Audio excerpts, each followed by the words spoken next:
We're going to start today with relations and functions. So I'm going to title my page Relations and Functions. I don't know that I picked the best color marker, but that's okay. Alright, so there's our Relations and Functions title.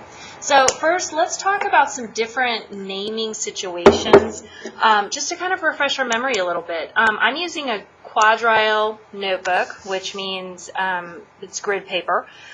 You may want to also have line paper if some of you like that, but you may at times in Algebra 2 be needing small graphs, so we may want to have some pre-cut, which you'll see I don't necessarily need because I have this paper, but it will make things easier.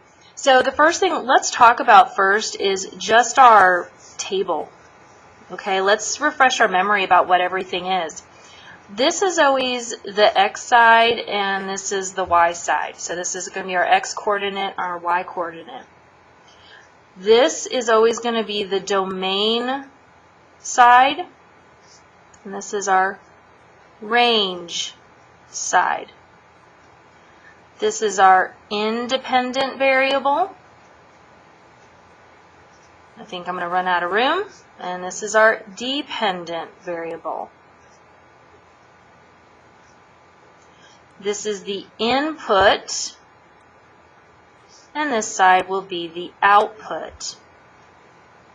Okay, so these are all ways that we can label the x and y. So when we're talking about it, those things always refer to the x coordinate, those things always refer to the y coordinate.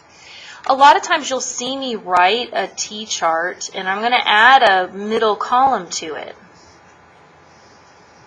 Okay, so here's my x, here's my y, and here's my function rule. Okay, that portion there is a function rule. How am I getting that function? Okay, and I always put an equals there to remind me. Now, going back to our Algebra 1 days, don't forget when we say y, we're also talking as the function f, so there's our function, determined by x. Now, will f always have to be labeled? You could have G, H, A. You have all sorts of letters. Usually they do start with F's and G's. And typically you'll see me even start with an F.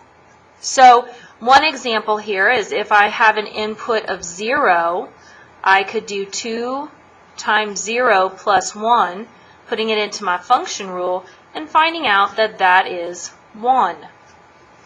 Therefore, my point is 0, 1. If I put in a negative 2, I would have 2 times negative 2 plus 1. So negative 4 plus 1 is negative 3. And my point would be negative 2, negative 3. The nice thing about this is I see exactly where things go in, and it's teaching me how this is going to work when I start inputting values that way. Now, from here, we want to maybe talk a little bit about how do we look at these points? What are functions, and what are all the ways we can write the information? So, I think first of all, let's talk about just the types of values we could have. Okay, so we're going to call this representing a relation.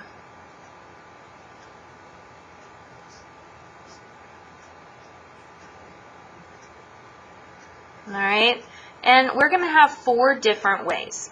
Okay, so my first way is going to be a mapping diagram. And just for a little bit of color, I'm trying out my new pens, so I have a mapping diagram. A mapping diagram looks simply like this. You'll see maybe kind of a soft rectangle, rounded corners, maybe you'll see ovals.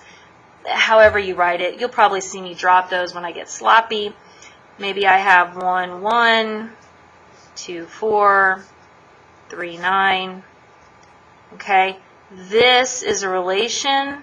It's diagram. It's telling me that those x's are going to those y's. I could write them as ordered pairs. Okay, this is one of the things you should be most used to. All right, so here's my ordered pairs, and I even have them above right here. I have 0, 1, and I've also been figured out -2, -3. Now, what happens is when I have a list of ordered pairs that are going with a relation, I'm going to use my squiggly brackets. And so you'll hear me say squiggly brackets. I'm sure there's some formal name that I'll just call as squiggly brackets. I'm going to have a table of values, and this is what we were creating here. Difference is the table of values will drop out that middle column. So you would see something like this. So here's my x and y, 0, 1, -2, 3, and maybe I'll put in a -4. So if I had a -4 as -8 plus 1, should be -7. So maybe I had that as for my table of values. All right. And lastly, I have a graph. Okay. So I'm going to have a graph here. And I can see I'm mostly in the third quadrant right now. Yeah, I had to stop and think. So I'm going to be in the third quadrant. So I'm actually going to draw it more third quadrant heavy so I have some room. All right, so I have, oh, I'm in the second. I wasn't thinking. Let's see, -2, I knew I messed up. There's my -3.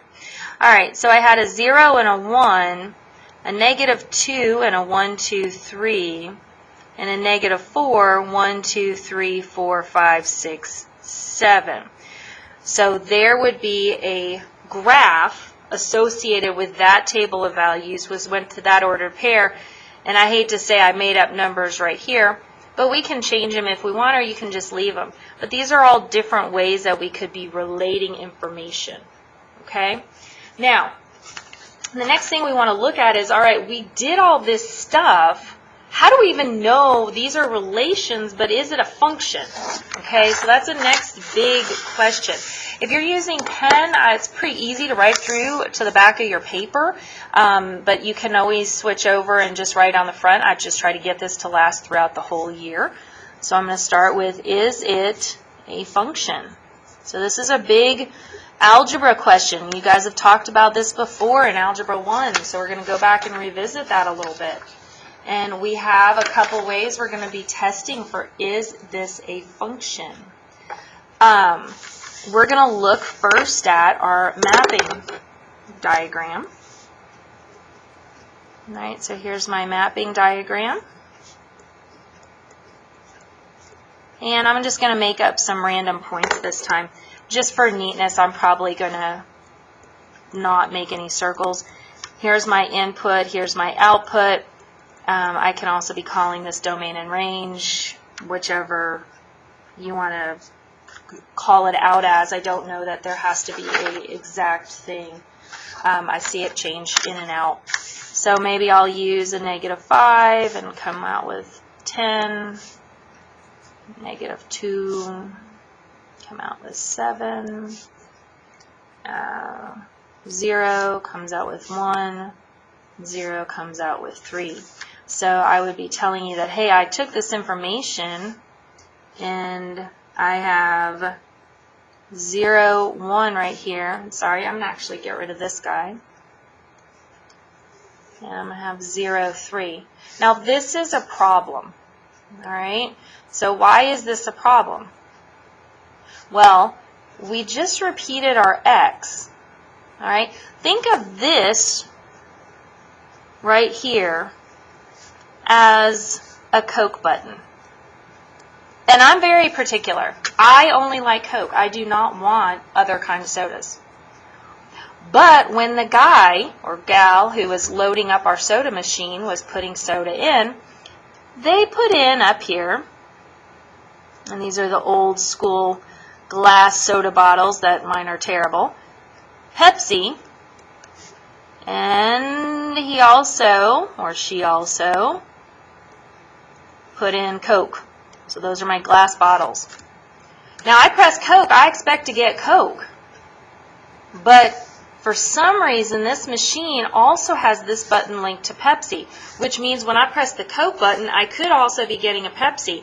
And if you're particular on your sodas like I am, that would not be a happy day. This could be the one thing I wanted in my day was a Coke. I've worked hard, I've done band, I've done football. I'm going to go home and have a Coke with dinner or whatever, stop at someplace with a soda machine, and I get that and get a Pepsi instead of my Coke.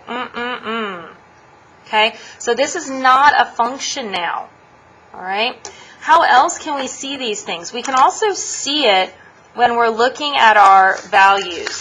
And so our ordered pairs. Okay, so what if we had done it this way? And I gave you a list of ordered pairs. So I would have maybe 0, 1, 5, 6, and 8, 20. Okay, so is that a function? So I look and I'm like, okay, 0 does not repeat, good. 5 does not repeat, good. 8 does not repeat. So that is awesome. I now know that this guy is a function. And I'm going to put that right there. But what happens if I were to take this part again? Negative 5, 10. Negative 2, 7. 0, 1. And 0, 3. Negative 5, not repeating. Negative 2, not repeating. 0, oh, repeating. This is not a function.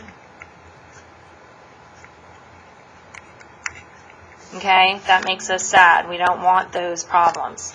Okay, and then we can also check by vertical line test. Remember, a vertical line test is what happens when I draw through my graph. So I have my vertical line test like this. I'm going to draw a couple different graphs just so I can see what's going on here. And these are just sketches, so I want to make them relatively pretty, but not, taking up a ton of time.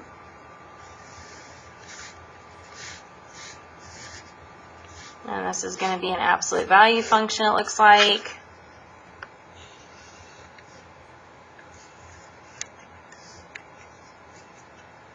And this one, I'm going to put some random points on it. Okay, so let's take a different color and see what happens here.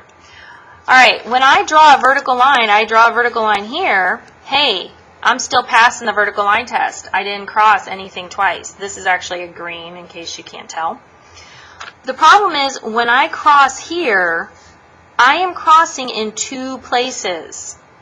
Okay, this now becomes not a function. What happened is I just repeated my x values. What if I cross here? Cross once. And what I like to do is take my pen or pencil and use it and move it down the line. I'll see that that's going to work every single time. So this is a function. And what about here? I'm going to draw my vertical line through. Still good. Draw my vertical line through. Still good.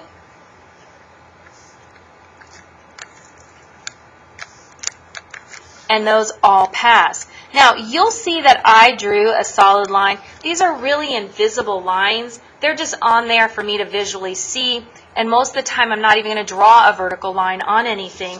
I'm just going to go through and see what happens, just kind of eyeing it with my pen or pencil. All right, so this is the beginning of a relations and functions. And the next video we're going to want to watch after this one is about set builder notation and interval notation. Good luck.